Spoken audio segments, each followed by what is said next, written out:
लगता है इस बार भी सीएम यही बनेगा। नहीं बनना चाहिए। जिस पॉलिटिशियन के पास पावर नहीं होता, वो एक बंदर की तरह होता है, समझे? हर कोई उसे नचाते रहता है। हाँ। कोई वैल्यू नहीं होती। यहाँ तक कि तुम्हारे जैसे लोग भी चांस मार लेते ऐसी हैं। बात नहीं है सर। एक उदाहरण दे रहा हूँ। इस बार हमें कुछ करना ही पड़ेगा, वरना कहीं के नहीं रहेंगे हम। प्रेस वाले तो ऐसे ही भूल चुके हैं हमें। जनता भूल गई तो बहुत मुश्किल हो जाएगी। फिक्र मत कीजिए सर, एक वोट का 1,000 रुपए देंगे और साथ में एक बोतल। आजकल पब्लिक होश में वोट नहीं देती, तो दारू पी के कहाँ से आएगी? ये तो और भी अच्छा होगा, हम खुद ही बोगस वोट डाल देंगे। अगर हम अपोजिशन वाले बोगस वोट डाल सकते हैं, तो सोचो वो क्या करेगा, जिसके पास सरकार की ताकत है। बोलो तो उड़ा दें साले को। जनता सहानुभूति में उसकी पत्नी को सीएम की कुर्सी पर बिठा देगी। तो अब क्या करें?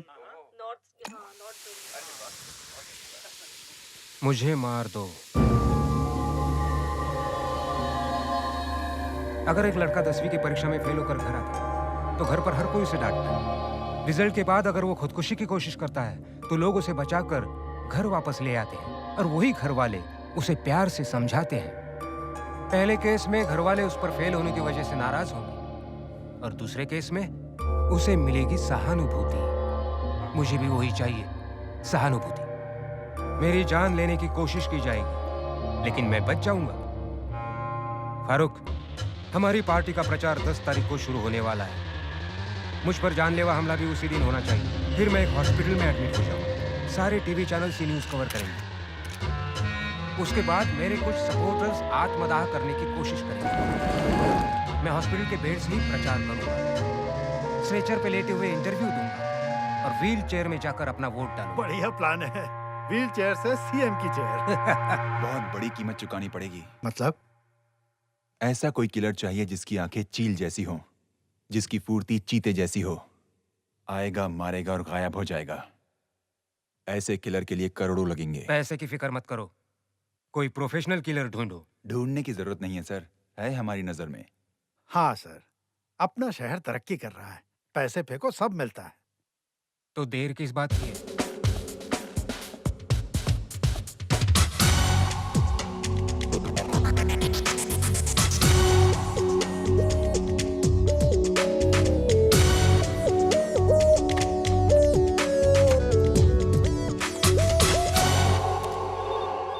वो नहीं सर, वो इधर है। हाँ, 1 मिनट सर, फोन आपके लिए।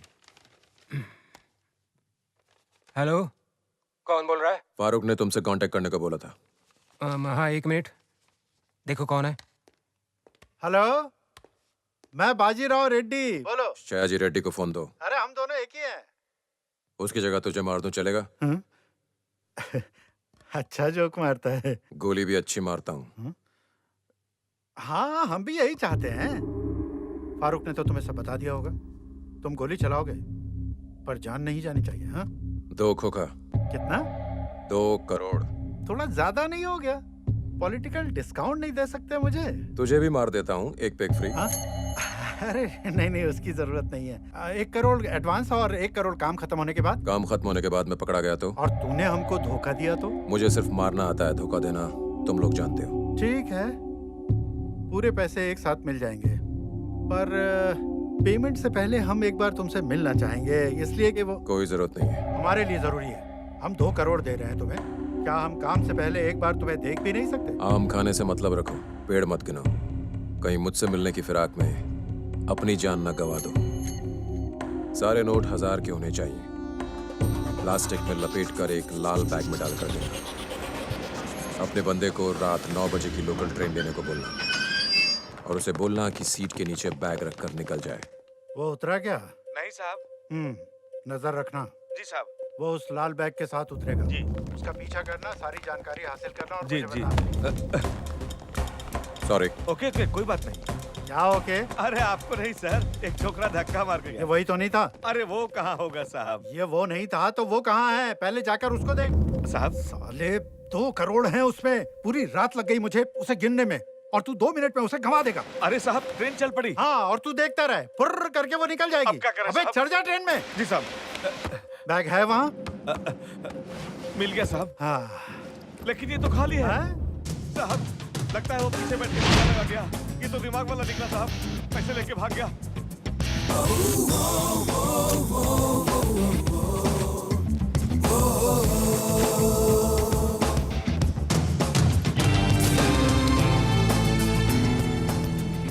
बैठ के पेपर पढ़ रहा था ना? न्यूज में आ गया क्या साहब? तू बैठ के अखबार पढ़ रहा था और वो पैसे लेकर निकल गया। अब मैं क्या करूं साहब? ट्रेन में बैठकर बाकी का अखबार भी पढ़ ले। साहब अब क्या है बे? अपनी नई बैग भी फाड़ दी उसने। तू इतना टेंशन मत ले। बैग को यहाँ ले आ, मोची से सिलवा लेंगे।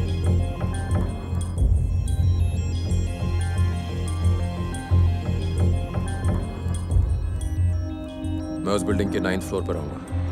किसी अनजान आदमी से कार रेंट पे लेना। एक नई ट्रैवल एजेंसी ढूंढना। लाइसेंस चाहिए मुझे। एडवांस 10,000 लगेगा।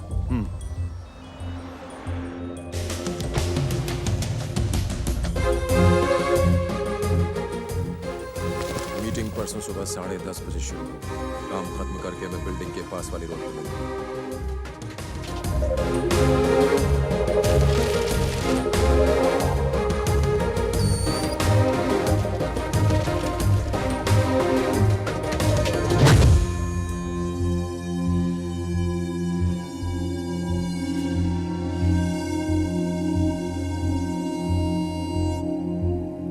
यहाँ पर उपस्थित सभी भाइयों, सभी बहनों, पार्टी के समस्त लोग, स्थानीय नेतागण, जिला स्तर के नेतागण, समस्त मंत्रीगण, मीडिया के बंधुगण और पुलिस प्रशासन, आप सबका बहुत बहुत धन्यवाद।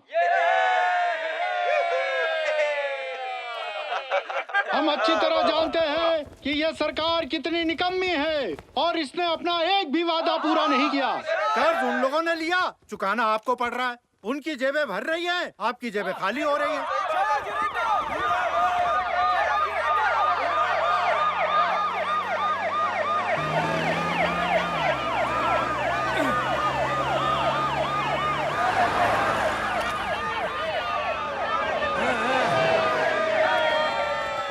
मुझे ये बताने में हार्दिक खुशी हो रही है कि अभी थोड़ी देर में सयाजी रेड्डी साहब आप सबको संबोधित करेंगे। माइनॉरिटी कम्युनिटी की भलाई के लिए वही एकमात्र आशा की किरण है। आप सबके इंतजार की घड़ियां बस खत्म हुई। सयाजी साहब आ चुके हैं। उनका भरपूर तालियों से स्वागत कीजिए। हमारे नेता सयाजी रेड्डी।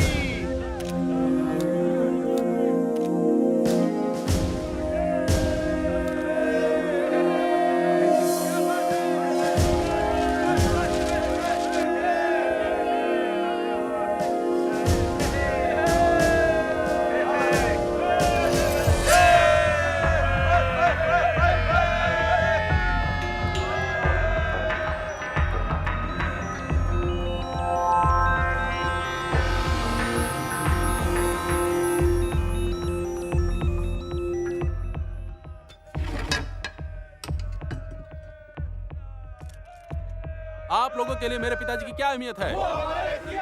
क्या कहा? और जोर से असेंबली तक सुनाई ना चाहिए। हाँ, वही आपके सीएम बनेंगे।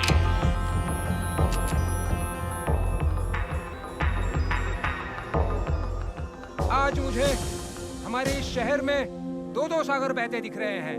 एक जो हमारे शहर के किनारे बहता है और दूसरा यहाँ ये जनसागर। आपकी एक बेटी पर हीरो पैदा होता है और आपके एक वोट से लीडर पैदा होता है। आपके सपोर्ट हो तो वो मंत्री और ना हो तो कचरे का ढेर।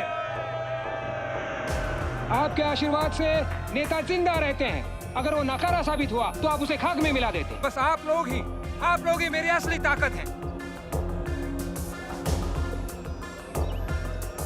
अगर आप मेरा साथ देंगे तो इस शहर का चेहरा बदल डालूंगा। इस शहर में रौनक ले आऊंगा। हर एक को नौकरी मिलेगी, कोई भूखा नहीं रहेगा। याद रखिए, अब हम नहीं रुकेंगे। इस शहर को बदल के रहेंगे। कोई चाहे कितनी भी कोशिश करे, अब हमारी जीत पक्की है।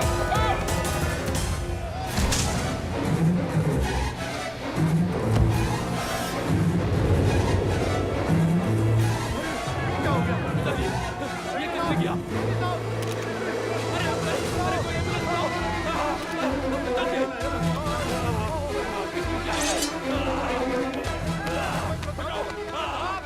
किया संभालो अपने आप को। ऐसा नहीं करते।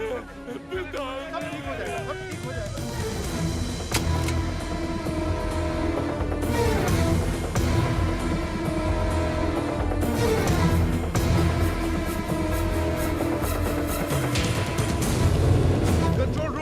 कंट्रोल रूम, हमें और पुलिस फोर्स चाहिए, जल्दी भेजो, जल्दी करो।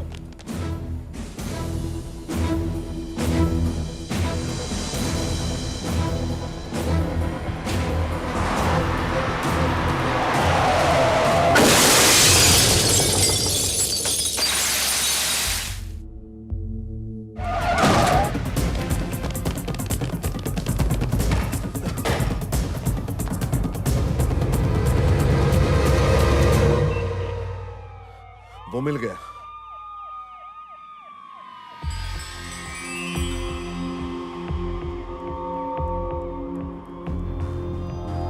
बिल्डिंग को चारों तरफ से घेर लिया गया है और लाखों की भीड़ पीछे मैदान में है। इसलिए अब तुम्हारे पास दो ही ऑप्शंस हैं, या तो सरेंडर कर दो या कूद कर अपनी जान दे दो। क्या सोच रहे हो? हाँ?